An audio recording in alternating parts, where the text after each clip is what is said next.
Bueno, pues continuamos recordando un poquito de lo que ya hemos visto. Estamos a mitad de la serie de la Esperanza Revelada, la serie Esperanza Revelada, un estudio del libro de Apocalipsis.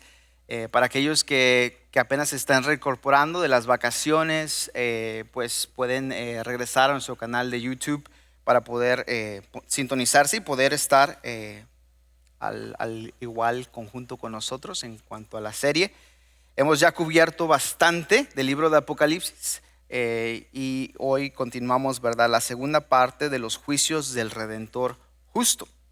Se recordará que el propósito del libro de Apocalipsis, al apóstol Juan, es de darle a los creyentes la historia avanzada de cómo Jesús, el Cristo, a través del juicio se convertirá en rey, con una perspectiva de llamar a los creyentes hacia la piedad y la fidelidad en medio de sus circunstancias de persecución. Vemos también que el reino de Dios viene a través del juicio. Los juicios son actos de Dios para hacernos entrar en razón o en juicio, por usar la misma palabra. Y en otras palabras, los sellos que ya hemos visto, los 7 sellos, el rollo que vimos sellado, y hoy que continuaremos las trompetas, ¿verdad? Y en las próximas semanas que veremos las copas también, simplemente son estos juicios desatados antes de que el reino de Dios sea establecido. Vimos también que estamos en esta tensión de que el reino de Dios ya está aquí, pero a la misma vez estamos aún en espera. Parte del cumplimiento o el establecimiento de la iglesia local o la iglesia de Cristo es el reino de Dios que ha sido establecido, pero hay una componente o partes de ellos que aún estamos en espera. Rectificar es de sabios. ¿Has escuchado ese refrán? Rectificar es de sabios. Se utiliza este refrán cuando alguien descubre que se ha equivocado. Lo más prudente entonces es tratar de enmendar el error.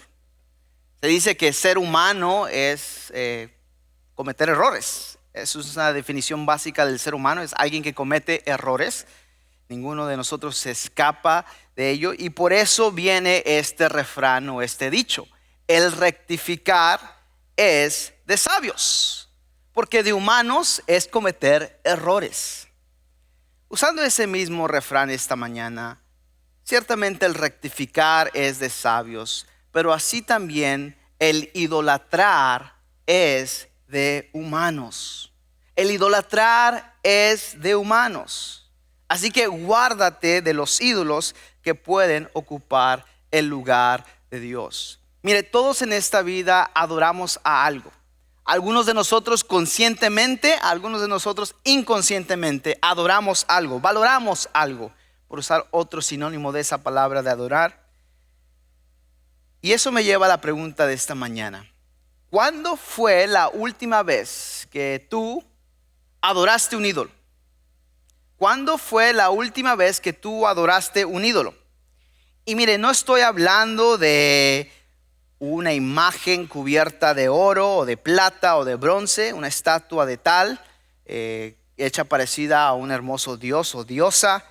No estoy hablando de eso, ni tampoco estoy hablando, ¿verdad?, de una estatua de madera o de piedra como una gárgola o algo así, una figura que descubrieron los arqueólogos o lo que sea. Estoy casi seguro y convencido que la mayoría de nosotros no tiene el hábito de inclinarse a ellas o ofrecer sangre, ofrecer uno de nuestros propios niños a tal imagen en su adoración. Incluso el adorar a nuestros antepasados muertos o inclinarnos hacia ellos o arrodillarnos a sus cenizas o tumbas. La mayoría de nosotros en el oeste no hacemos eso, no practicamos eso. Hay excepciones. Hay unas culturas o religiones a lo largo del mundo que sí hacen esto, sí practican este tipo de prácticas más explícitas. Lo más probable, si usted está escuchando esto, usted no pertenece a ninguna de estas tradiciones, pero eso no significa que usted y yo ya nos zafamos, ya nos estamos seguros de no caer en este mismo peligro de adorar un ídolo.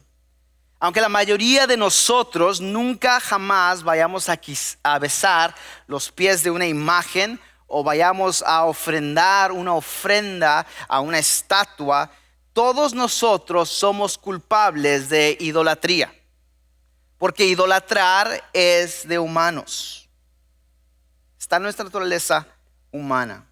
Así como el cometer errores es de humanos, el idolatrar es de humanos. Considere la siguiente descripción de cómo se mira la idolatría en nuestra cultura hoy en día. La idolatría en nuestra sociedad no es tan evidente, no es tan obvia, pero es tan real como lo era en el día del apóstol Juan cuando escribió el libro de Apocalipsis. Por definición, la idolatría es devolver una cosa terrenal en un Dios y adorarla en lugar que le corresponde al Dios de la creación. Cualquier cosa que nosotros, que usted o yo pongamos en el lugar de Dios, de eminencia en nuestras vidas, es un ídolo. Por lo tanto, en el mundo moderno está repleto de ídolos, como el dinero, las posesiones, el poder, el placer, el éxito, el sexo, la fama, las drogas, y la lista puede seguir y seguir y seguir. Todos estos son herramientas de Satanás, son ídolos, que detrás de ellos hay fuerzas demoníacas que nos incitan a poder usurpar el lugar de Dios. Hay historias sin fin en las cuales podemos ver, ¿verdad?, lo que uno ejemplifica como un ídolo. Y debemos de advertir a las personas que los poderes cósmicos, es decir, ángeles caídos, mundo espiritual, está en control de este mundo secular. Y a esas cosas les llaman dioses, o siguen, o las adoran, o las valoran como dioses. El pastor Swindoll dice lo siguiente con respecto a los ídolos y la naturaleza humana. Dice: si nosotros entendemos la idolatría como una cuestión del corazón, nosotros honestamente podemos confesar constantemente que todos nosotros luchamos con la tentación de la idolatría. Ambición incontrolable, orgullo abundante, arrogancia, el cual nos voltea de nuestra plena atención y devoción hacia Dios para algo más. Y eso típicamente sucede, lo que también él llama, dice, como la no sagrada Trinidad.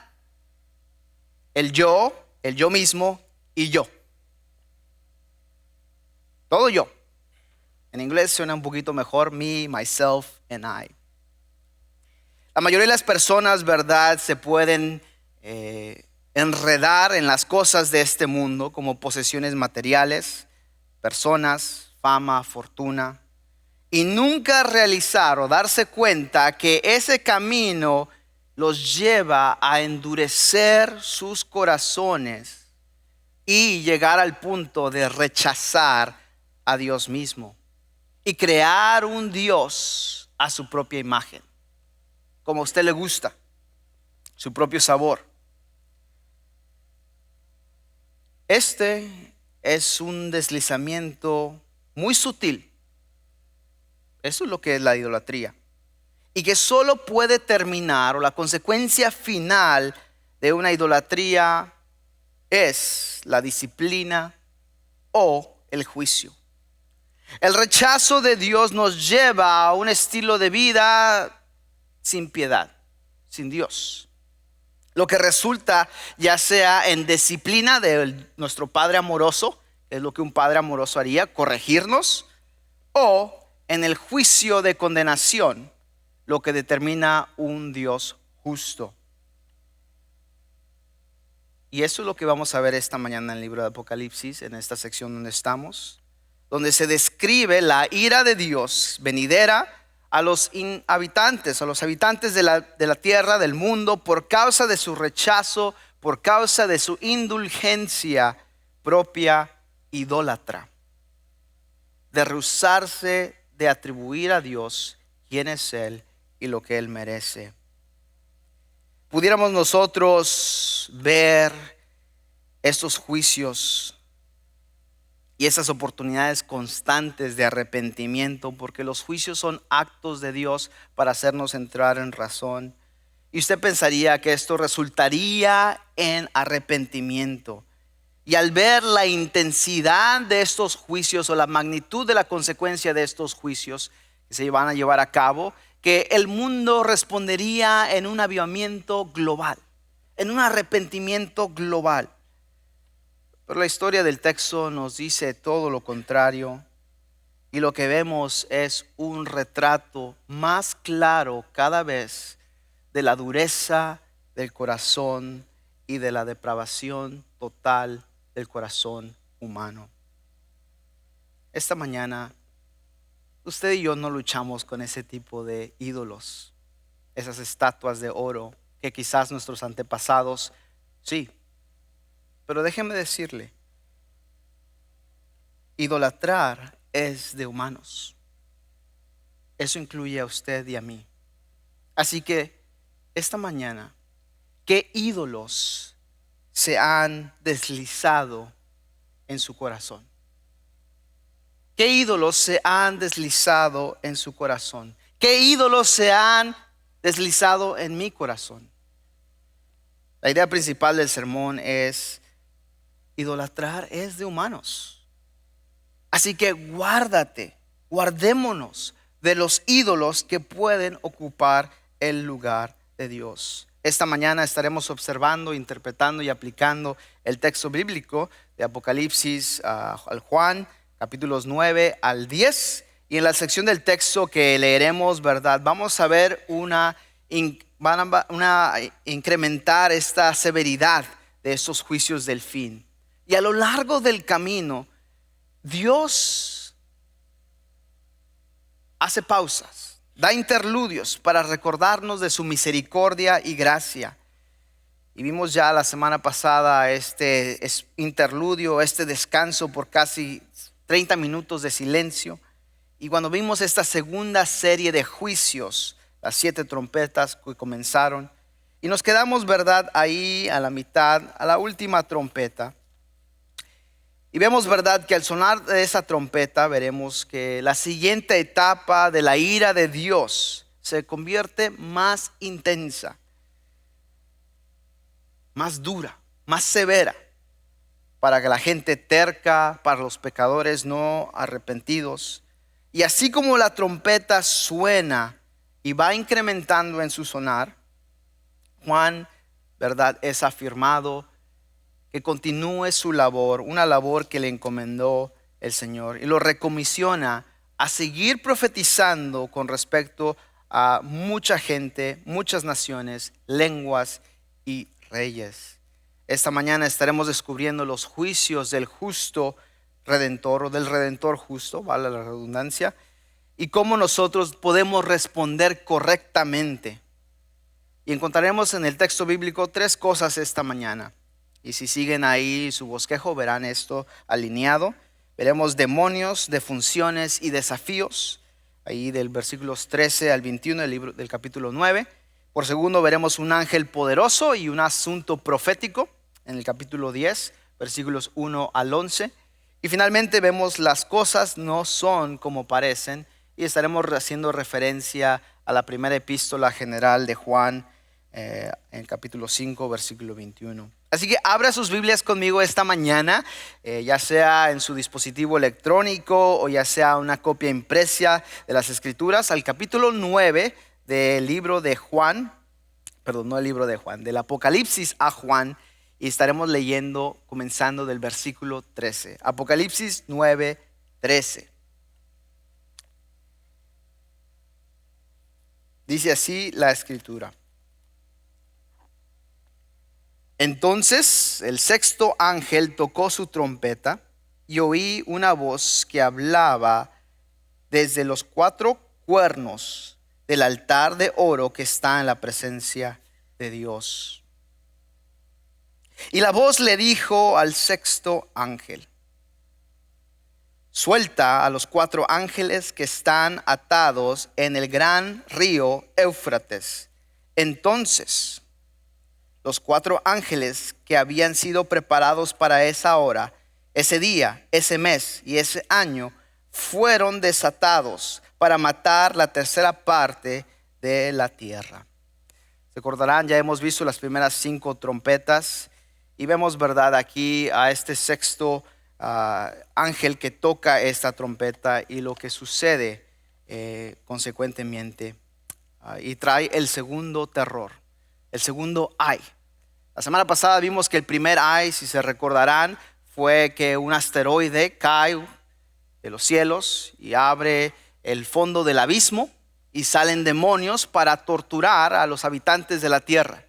Y se les da potestad de lastimarlos por una serie de tiempo, pero no matar a esos humanos.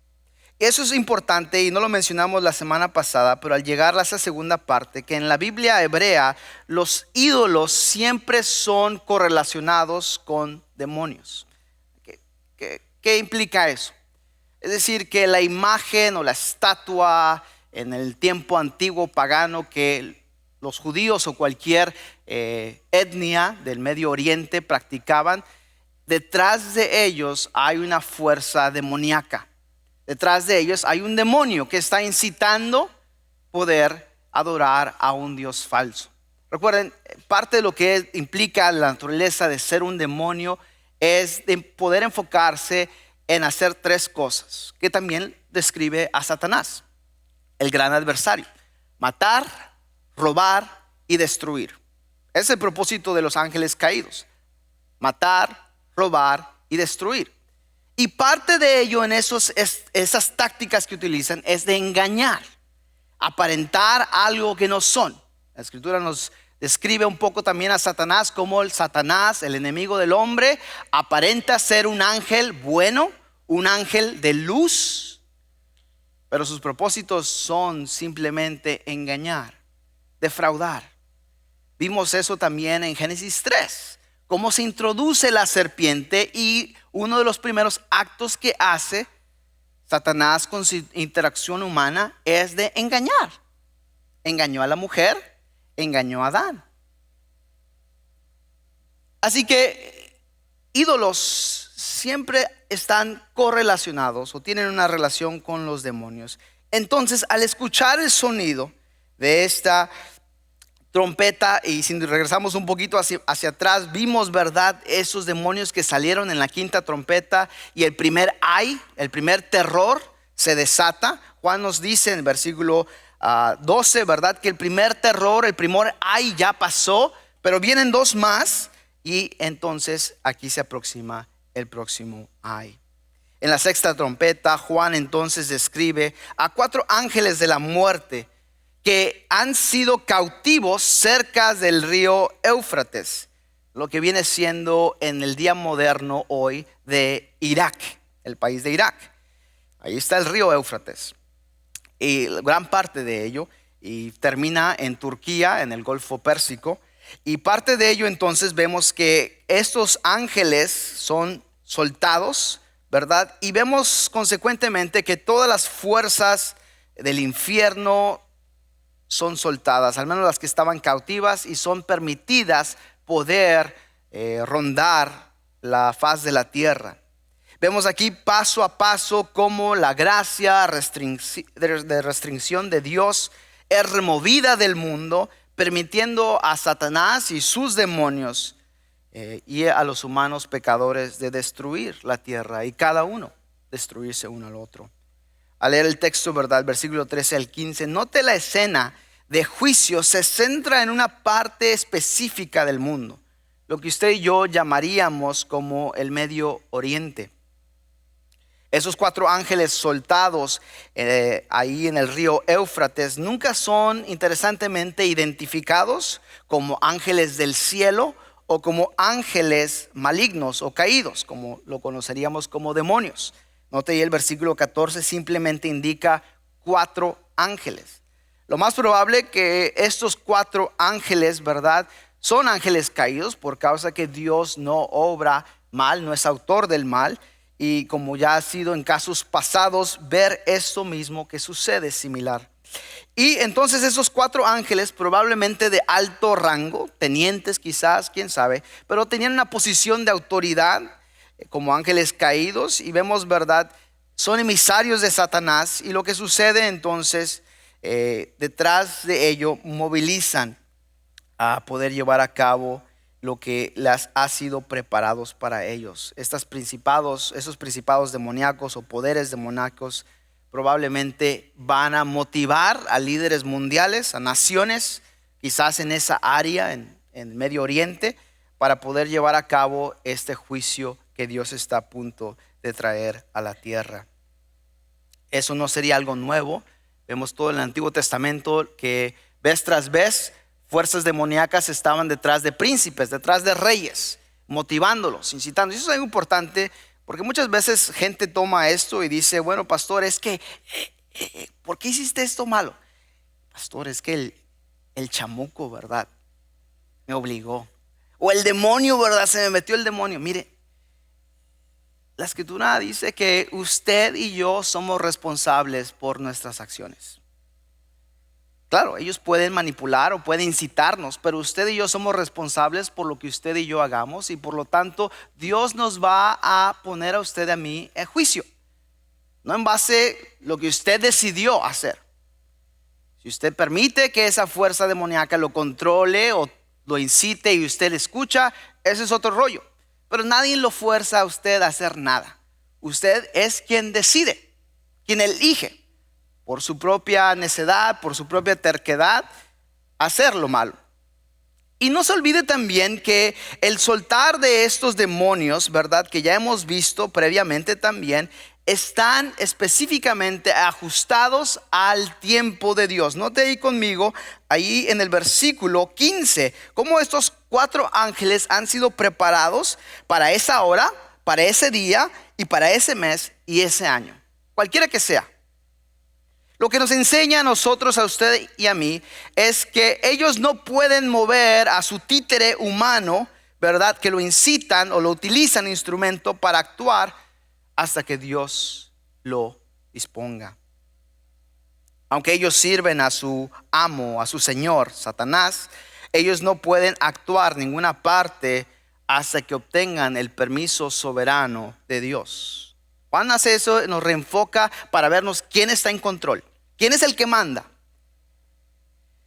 De hecho, Dios, lo que dice el texto específicamente, planeó el ser soltados en esa hora, en ese día, en ese año. Así que nunca piense en que su vida o en su vida suceden actos o eventos al azar o por la suerte para nosotros como mortales, que debemos de cuidarnos o tener esa superstición. De todo lo contrario, usted y yo podemos descansar y tener la confianza que cualquier cosa que venga hacia nosotros, que nos enfrentemos, nuestro Dios soberano lo sabe y lo conoce, y que está dirigido o orquestado por Él para sus buenos propósitos. Cuando los ángeles de la muerte son soltados y van a matar 1/3 de la tierra, como ya vimos en el versículo 15, el versículo 18 nos dice que van a ser exitosos. Lea conmigo ahí el versículo 16. Oí que su ejército estaba formado por 200 millones de tropas a caballo. Así en mi visión vi a los caballos y a los jinetes montados sobre ellos, y los jinetes llevaban puesta una armadura de color rojo, azul oscuro y amarillo. La cabeza de los caballos, iba a decir cabellos, era como la de un león, y de la boca le salía fuego, humo y azufre ardiente. La tercera parte de toda la gente de la tierra murió a causa de estas 3 plagas: el fuego, el humo y el azufre ardiente que salían de la boca de los caballos. El poder de estos caballos estaba en la boca y en la cola, pues sus colas tenían cabezas como serpientes, con el poder para herir a la gente. Quiero hacer una pausa ahí conmigo. Hago una pausa. Vemos que el versículo 18 nos dice que van a ser exitosos en matar una tercera parte de la tierra. Y no leamos esto muy rápido. Y no pasemos por esta figura de número que se nos da aquí, o que Juan nos da. ¿Sabía usted que una tercera parte de la humanidad hoy en día, en la actualidad, son 2 billones de personas? ¿Quién sabe cuándo será entonces? Pero hoy en día, en la actualidad, una tercera parte de la tierra son 2 billones de la tierra. Y una tercera parte de la tierra, es decir, 2 billones de gente, van a morir. Van a ir a conocer a su creador. Para este punto ya hemos visto que muchas personas en la tierra ya han sufrido destrucción por el primer ay. Vimos que en el primer ay una cuarta parte de la población de la tierra va a ser aniquilada. No es coincidencia que Dios ha atado o restringido estas fuerzas demoníacas por el desastre que son capaces de hacer. Segunda de Pedro 3:9 nos dice, ¿verdad?, que el Señor no es lento para su promesa, sino que Él es amplio en misericordia y desea que todos procedan al arrepentimiento. La gracia de Dios y su disposición para el mundo detiene estas fuerzas demoníacas hoy en día. Si usted piensa que lo que pasa, lo que sucede, el sufrimiento en este mundo, Dios no está haciendo algo al respecto, créalo, sí lo está. Porque si Él no estuviera deteniendo la mano de estas fuerzas demoníacas, imagínese todo el desorden y desastre que habría en este mundo. El punto que presenta aquí Juan es una oportunidad de arrepentimiento antes de que esta nube oscura de ira venga y sobrellega. Y vemos entonces en el versículo 19, ¿verdad?, una descripción de este ejército demoníaco. Y interesantemente lo que menciona, me salté también del número de los ángeles que proviene ahí en el versículo 16, ¿verdad? Subraya ese número, 200 millones de tropas a caballo. ¿Sabía usted que ese es el número más grande en toda la Biblia? Es el número más grande registrado en toda la Biblia. Y esos números de soldados, ¿verdad? Suena algo como que, pastor, eso suena difícil para creer. Juan nos toma la molestia de describir específicamente el número, la cantidad. Poder haber usado muchas palabras en griego, decir muchos, pero Juan es específico en notar el número aquí para ellos. Y podemos entrar más a fondo, ¿verdad? Y muchos pasan por más a detalle, comentaristas, a tratar desesperadamente de identificar esta imagen de estos ángeles, que pudieran algunos decir que son otras cosas que el texto no dice. Empezar a suponer. No vamos a entrar en esos detalles porque la Biblia no habla al respecto de identificar qué son específicamente. Sale bastar que son fuerzas demoníacas que están en acción, ya sea que estén detrás de ejércitos humanos o ya sea que estén utilizando la naturaleza o otras cosas para llevar a cabo el juicio de Dios. El punto que vemos aquí, ¿verdad?, es que se está intensificando estos juicios de Dios a lo largo de todo esto. El mundo para eso entonces ya ha pasado por mucha muerte, por mucha soledad, por mucha destrucción en los habitantes de la tierra. Tanto así que cualquier desastre natural que usted pueda imaginarse o pensar queda pálido con respecto a lo que sucederá. Y este segundo ataque inspirado demoníaco hacia la raza humana, vemos primero en el capítulo anterior que fue el ataque de estas langostas, ¿verdad? Y vimos, ¿verdad?, esos demonios que no eran permitidos de matar a nadie durante 5 meses, simplemente tormentarnos, en el capítulo 9, versículo 5. Y vimos ahora en contraste esta segunda ola de ataque demoníaco que se les va a dar ahora el permiso de matar. Quizás esos demonios instigarán su ataque directamente a la tierra o van a usar otros medios, inspirar a los ejércitos del Medio Oriente. No sabemos, no podemos ser certeros en lo que esto implica de estas visiones, el significado de estas visiones, pero lo que nuevamente queda claro es que mientras la tribulación o el periodo de tribulación proceda hacia adelante, los juicios van a incrementar en severidad. Y usted puede llenarse estas imágenes trágicas que ya hemos leído y leímos previamente, y usted puede imaginarse el caos, la confusión, el dolor, el llanto y el shock que va a arrastrar al mundo. Y usted pudiera asumir que los humanos se van a olvidar de los desastres en la historia humana en comparación a esto que viene.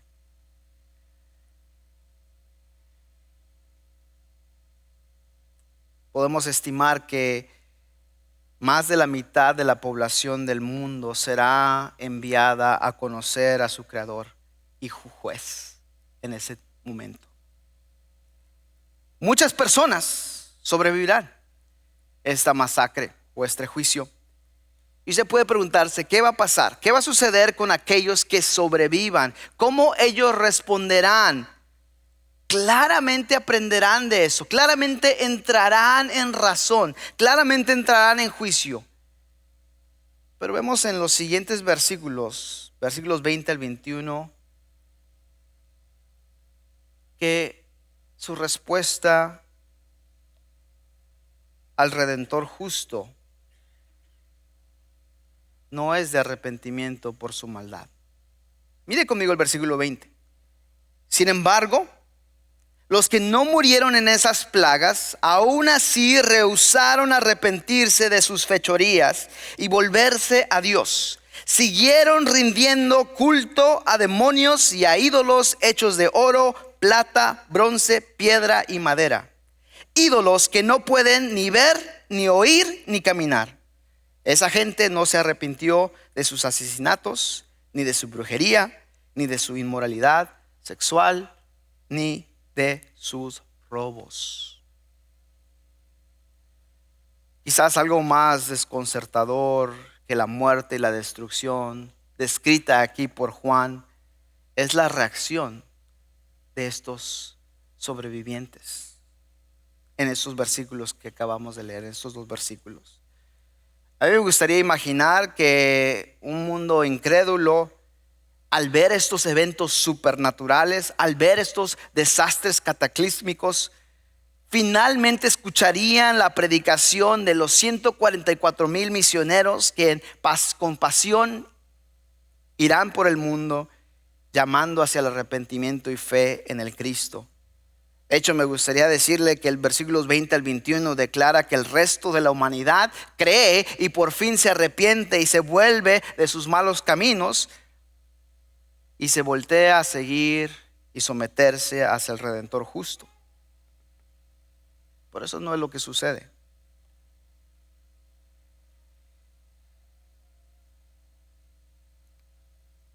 De amor y de compasión por los perdidos, nosotros desesperadamente esperamos que las adversidades, la calamidad, el temor hacia la muerte ablande los corazones de los hombres y mujeres para poder voltearlos hacia el Dios verdadero y dejar al lado dioses falsos, ídolos. Pero la visión tristemente de Juan nos revela lo opuesto. Quizás ellos clamarán a Dios por un momento y decir: Dios, ten misericordia, pero eso no los llevará hacia una vida diferente. Sus oraciones, sus actos de misericordia se desvanecerán y vemos que van a continuar empecinados en sus caminos, en sus iniquidades. Y tan difícil que sea para creer, la mayoría de las personas viviendo en este tiempo terrible de juicio se va a endurecer más y más contra Dios. Van a continuar tercamente agarrándose de su adoración hacia demonios e idolatría y se resignarán a no creer en el Dios verdadero. Difícil de creer. Claramente estas adicciones idólatras no es simplemente, y eso es lo que quiero enfocarme esta mañana, no es simplemente a estos demonios, sino qué está enfrente de ellos. ¿Qué es lo que ellos están utilizando como instrumentos para engañar y endurecer los corazones de las personas? De tal manera que aún los juicios más extremos del mundo no van a poder captar la atención humana. Y eso es porque la idolatría no es un pecado solamente que te va a esclavizar. Va más allá. Y eso es lo que sucede durante la tribulación. Pero vemos aquí ahora como creyentes, hoy en día la tentación fuerte, incluso en todos los tiempos y el nuestro, que la verdad nos convence de este material, de esta situación presente, pero que poco a poco, mientras usted y yo demos lugar a que se deslice esos ídolos en nuestros corazones, poco a poco se empieza a calcificar nuestro comportamiento hacia cosas espirituales, hacia la obra de Dios en nosotros. Y aquí donde esto sucede, nosotros también debemos escuchar la palabra de advertencia y de arrepentimiento de Dios, de voltearnos de los ídolos muertos y ir hacia el Dios vivo. Nuestra tentación es decir, hermano, pastor, yo no me postro a ninguna imagen, yo no beso a ninguna estatua, calcomanía, lo que sea. Pero el peligro está en que nosotros, al ver el testimonio de Juan y ver estos juicios, podemos nosotros también deslizarnos hacia la idolatría. Y mire, la idolatría se manifiesta en distintas formas en el corazón humano. Nos lleva hacia la rebelión en contra de Dios. Ese es el fin. Pero el medio como eso se manifiesta puede ser múltiple, puede ser de muchas maneras. Y nos lleva a pecados aún mayores. Y finalmente desafiamos más intensamente a Dios. Invita a sus juicios que vengan para que nosotros nos arrepentamos y volteemos hacia la salvación. La idolatría ciega a la humanidad hacia la palabra de Dios. Es parte importante que usted no descuide dejar de venir a la iglesia. No es tanto por lo que usted puede sacar de aquí o viceversa, sino por escuchar la palabra de Dios y ser confrontado semana con semana, y con la esperanza que usted lo que usted escuche hoy en día se lo lleve el resto de la semana, y usted medite y piense y decir, ¿cómo yo debo de cambiar? No solamente mis acciones. Las acciones simplemente es lo que está en encima del iceberg, pero lo que está en el agua está también nuestras actitudes, las actitudes del corazón. A veces las vemos, a veces no, pero aún lo más terrible es lo que está del fondo del iceberg, que es lo que realmente creemos sobre Dios, sobre nosotros, sobre nuestro prójimo. Si yo maltrato a mi esposa, el acto, usted y yo estaremos de acuerdo que el acto es malo en contra de Dios, es pecado. Pero más allá de ello, el fondo es que yo no creo que mi esposa fue creada a la imagen de Dios. Porque si yo creyese que mi esposa fue creada a la imagen de Dios, yo la trataría con dignidad, porque la imagen de Dios está sobre ella. Es por eso que la vida vale. Independientemente de cuál es tu trasfondo étnico, independientemente de tu género, la vida vale. Porque tú fuiste creado por Dios y tienes su imagen sobre ti. El peligro es que nosotros nos enfoquemos en la superficie, en las acciones, y a veces, de vez en cuando, en las actitudes. Pero las creencias es lo que realmente cambia, lo que trae transformación. Y la idolatría nos ciega a la humanidad a la palabra de Dios. Y debemos tener esto en mente, porque cualquier modalidad moderna de la idolatría puede afectar también a nuestras vidas como creyentes. Quizás usted ya ha puesto su confianza en Jesús y dice, pastor, yo ya estoy seguro Porque la sangre de Cristo está sobre mí, sí, pero usted también está propenso a caer en la idolatría y traer consigo las consecuencias de seguir a ídolos muertos. Y va a afectar negativamente a su vida, la vida de su familia. Ídolos muertos pueden distraernos del Dios vivo. Y por causa en nuestra cultura del materialismo que incrementa, el egoísmo centrado en nosotros mismos del mundo de hoy, toma tiempo. Toma tiempo el poder pensar preguntas prácticas en qué yo debemos estar teniendo cuidado con esas tentaciones poderosas en nuestro mundo. ¿Qué ídolos usted ha levantado en su propia vida esta mañana? Déjeme ayudarle a identificar quizás algunos ídolos presentes o potenciales, quienes poco a poco lo están deslizando de su vista hacia el Dios verdadero y vivo. Recuerde que estas cosas en sí no necesariamente son pecaminosas, pero estas cosas pueden ponerse entre la brecha entre usted y Dios, entre usted y el Salvador, y pueden ser destructivos o destructivas para su crecimiento espiritual. Así que piense en oración y honestamente en estas siguientes 5 áreas esta mañana. No salga de aquí sin analizar estas áreas de su vida, hermano, hermana o amigo, amiga.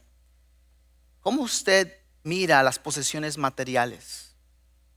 ¿Cuál es su perspectiva a las posesiones materiales? ¿Cuál es su perspectiva a gente importante, a la fama o posiciones en el mundo? ¿Qué tal sus pasiones no controlables? Esos impulsos que son dados por Dios muchas veces, pero son pervertidos por nuestra naturaleza pecaminosa. ¿Qué tal de las ambiciones egoístas? Esas 5 áreas: posesiones materiales, importancia, posesiones o pasiones o ambiciones. Considere los siguientes pasos específicos por el cual puede soltar que usted, esas cadenas que quizás lo tienen encadenado a usted, esclavizado a estos ídolos en sus vidas. ¿Qué relaciones usted tiene que reconsiderar? ¿Qué relaciones tienen que considerar? ¿Sabe usted que se puede idolatrar a su hijo? ¿A su hija? ¿Cómo, pastor? Pues dejando que su hijo haga lo que le pegue la regalada gana y no enseñarle lo que Dios dice que es correcto. Esa es una manera. O hágase otra pregunta. ¿Qué es lo que usted valora o más valora en su vida? ¿Qué es lo que usted más valora en su vida? Y pregúntese, ¿tengo que reconsiderar esto? ¿Debiese ser esto lo que más valoro en la vida? ¿Qué posiciones tiene que usted soltar? A veces queremos controlar todo lo que está alrededor de nosotros, incluyendo a nuestros propios hijos. ¿Qué posiciones tiene que usted soltar?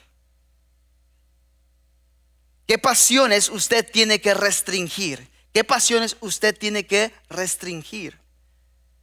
No todo lo que usted sienta debe de hacerlo. No todo lo que usted sienta es bueno. Muchas veces implica restringir esas pasiones. ¿Qué de tal de ambiciones? ¿Qué ambiciones en su vida tienen que ser también restringidas? ¿Qué ambiciones tienen que ser restringidas en su vida y tienen que parar? Le animo a que escriba una oración de arrepentimiento.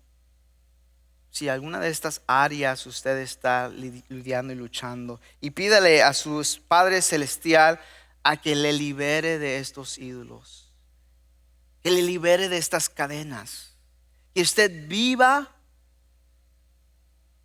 plenamente la vida en abundancia que Él quiera, que usted no trabaje para vivir, o al revés, a ver si me estaban poniendo atención, no viva para trabajar. No trabaje para vivir. Tenga las cosas en su perspectiva correcta. Porque cualquier cosa se puede interponer entre su relación con Dios y fácilmente deslizar hacia el lugar de importancia y de preeminencia en su vida. Lo mismo es para mí. Ninguno de nosotros es exento, porque es de humanos idolatrar. Si lee el Antiguo Testamento, es por eso que vez tras vez la nación de Israel es atrapada en la idolatría, porque es algo que constantemente usted y yo luchamos. Seguimos adelante. Segundo punto, el capítulo 10. Vemos ahora entonces el cambio, un segundo interludio que sucede aquí. Un ángel fuerte, y vemos también un asunto profético. Hay tres cosas en el libro de Apocalipsis que a veces no son lo que parecen. Y muchas veces una de ellas, ¿verdad?, es que las cosas que están ahí no son lo que parecen. Y muchas veces nos enfocamos en la realidad física y fallamos de ver la realidad espiritual o la realidad no visible que influencia nuestro día a día. Este mundo espiritual que constantemente sea más visible en nuestro futuro. Segundo, ¿verdad?, el ver que el mundo hay una guerra, hay una batalla espiritual y que la tentación de Satanás, que fue en el principio con Adán y Eva en el jardín, esa misma batalla continúa el día a día.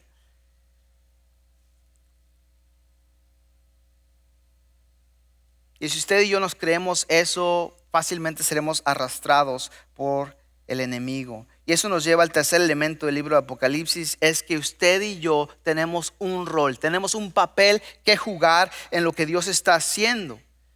Mire, el campo de batalla no es un lugar para reporteros o observadores. No sé si alguno de ustedes es un veterano o ha estado en actos de guerra, pero una persona no va ahí nomás para observar o reportar. Y si lo hace, corre el riesgo de lastimar, porque no está en acción.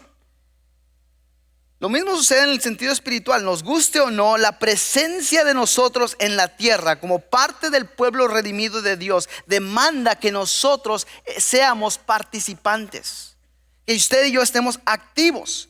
Vemos aquí que cómo Dios está trayendo el juicio a la tierra. Y miren lo que sucede entonces en este segundo interludio. Ya vimos un interludio hace varias semanas, pero el segundo interludio en versículo 1 del capítulo 10. Dios interrumpe aquí y al mismo vez vamos a ver que muestra su misericordia y Dios recomisiona a Juan a la labor que él tiene que hacer en el aquí y en la ahora para él en aquel entonces. Miren conmigo el versículo 1 del capítulo 10. Entonces vi a otro ángel poderoso que descendía del cielo envuelto en una nube con un arco iris sobre su cabeza. Su cara brillaba como el sol y sus pies eran como columnas de fuego. En la mano tenía un rollo pequeño que había sido abierto y se paró con él, pie derecho sobre el mar y el pie izquierdo sobre la tierra. Y dio un fuerte grito como el rugido de un león. Y cuando gritó, los 7 truenos respondieron. Versículo 4. Cuando hablaron los 7 truenos, yo estuve a punto de escribir, pero oí una voz del cielo que decía: guarda en secreto lo que los 7 truenos dijeron y no lo escribas. Al sonar el quinto y la sexta trompeta, vemos que Juan ve estos sucesos de estos ángeles caídos. Pero vemos aquí ahora este incidente, este interludio, esta pausa, ¿verdad? Que algo muy raro sucede. Este ángel fuerte, solamente se nos introduce como un ángel fuerte, es introducido a la escena, o poderoso, dependiendo de su traducción, ¿verdad? Y nos describe un poquito lo que sucede. Interesantemente le dice esta voz, iba a escribir, estaba a punto de escribir Juan cuando escucha esta voz que le dice: guarda lo que escribe, no lo escribas, lo que tú escuchaste, séllalo. Quizás un día en el cielo sabremos lo que se dijo, pero hasta ese entonces solo podemos asumir y suponer que fue un mensaje tenebroso o espeluznante de juicio. Mire conmigo el versículo 5, lo que dice ahí del capítulo 10. Entonces el ángel que vi de pie sobre el mar y sobre la tierra levantó la mano derecha hacia el cielo y hizo un juramento en el nombre de aquel que vive por siempre y para siempre, quien creó los cielos y todo lo que hay en ellos, la tierra y todo lo que hay en ella, y el mar y todo lo que hay en él. El ángel dijo: ya no habrá más demora. Eso se puede preguntarse, ¿demora de qué? Recuerden, a unos capítulos hacia atrás, los que habían sido mártires estaban clamando hacia Dios: ¿hasta cuándo nos vas a hacer justicia? A eso está haciendo referencia aquí la voz. Similarmente a nuestra propia costumbre de levantar la mano al hacer un juramento y poner nuestra mano izquierda, o nuestra mano derecha sobre una Biblia y la mano izquierda hacia el aire, al jurar, vemos aquí que algo mismo similar sucede, jurar por Dios. Y el ángel jura, ¿verdad?, que al sonar la séptima trompeta, rápidamente traería el fin a este misterio de Dios. Y siga conmigo para ver lo que esto implica. Versículo 7. Cuando el séptimo ángel toca su trompeta, el misterioso plan de Dios se cumplirá. Subraye eso, el misterioso plan de Dios. Subráyelo ahí en su Biblia si tiene una pluma o un lápiz ahí. Mire lo que dice el texto a continuación. Sucederá tal como él lo anunció a sus siervos, los profetas. Después la voz del cielo me habló de nuevo: ve y toma el rollo abierto de la mano del ángel que está de pie sobre el mar y sobre la tierra. Así que me acerqué al ángel y le dije que me diera el pequeño rollo, y él me dijo: sí, tómalo y cómelo. Será dulce como la miel en tu boca, pero se volverá amargo en tu estómago. Entonces tomé el pequeño rollo de la mano del ángel y me lo comí. Fue dulce en mi boca, pero cuando lo tragué se volvió amargo en mi estómago. Entonces me fue dicho: tienes que volver a profetizar sobre muchos pueblos, naciones, lenguas y reyes.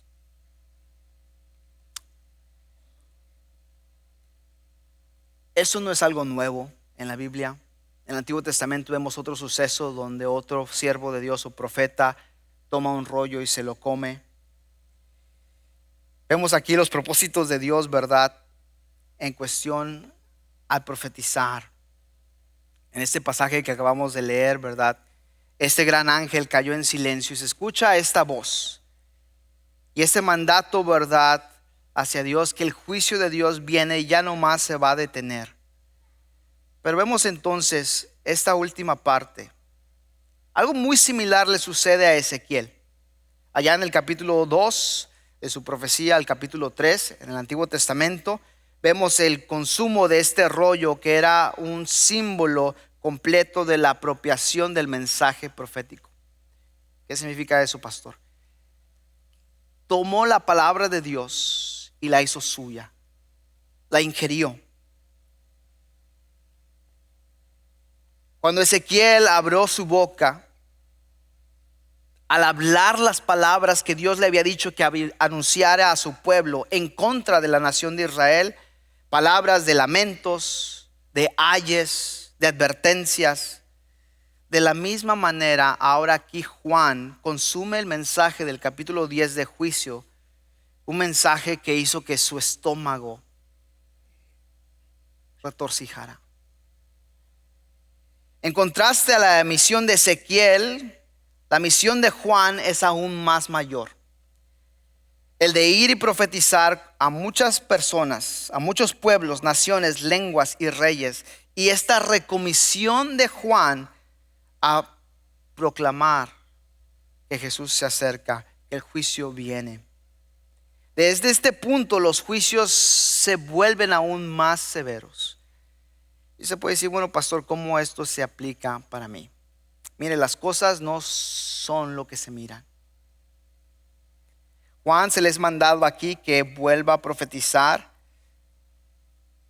Lo mismo tenemos usted y yo, una misma comisión de ir y hacer discípulos de Jesús, de todas las naciones, de todos los pueblos, a donde quiera que vayamos. No es cuestión de usted o mía convencerlos. Esa es cuestión del Espíritu Santo. Su labor y mi labor mía es de proclamar. Proclamar lo que la palabra de Dios dice, no más, no menos. Esa es su tarea y mi tarea. Pero ¿sabe qué? Los ídolos pueden intrometerse en nuestra vida. Los ídolos pueden quitar nuestra atención de la misión y entretenernos en otras cosas que no valen la pena. Se nos dio una tarea y hay que ser cuidadosos y guardar nuestro corazón para llevarla a cabo. Mire, en casa mi esposa me dice que soy el Arnold Schwarzenegger de plantas. No porque esté ponchado acá y tenga cuerpo, voy al gimnasio como Arnold Schwarzenegger. No, porque me dice mi esposa porque soy el exterminador de las plantas. Yo adquirí una pasión por las plantas por causa de mi padre, pero soy fatal en poder cuidarlas y se me mueren, algunas me duran. El único que ha sobrevivido por la gracia de Dios es un limón que tengo por ahí, que se murió en el invierno y volvió a retoñar. A lo que voy es esto: el cuidar una planta o un jardín implica ponerle atención, cuidarlo, guardarlo, regarlo, quitarle las malas hierbas. Si usted o yo, pues es como yo, lo deja ahí y que se riegue solo, ¿verdad? Y que sobreviva por la gracia de Dios, no va a sobrevivir. Esas plantas se van a morir. En cuanto a la misión de Dios, usted y yo debemos de ser diligentes y cuidar y regar y plantar. Pero si usted lo deja a la deriva, si usted deja la misión de Dios a la deriva, va a ser como usted y yo, como el exterminador de plantas. Terminamos con esto. Juan nos da una advertencia en otra de sus epístolas, ahí en primera de Juan 5:21. Nos dice lo siguiente con respecto a los ídolos. Primera de Juan 5:21. Y mientras el equipo de alabanza pasa, empápase con esta verdad de la escritura. Juan habla en otra instancia, a otra audiencia, pero conlleva lo mismo lo que está diciendo aquí.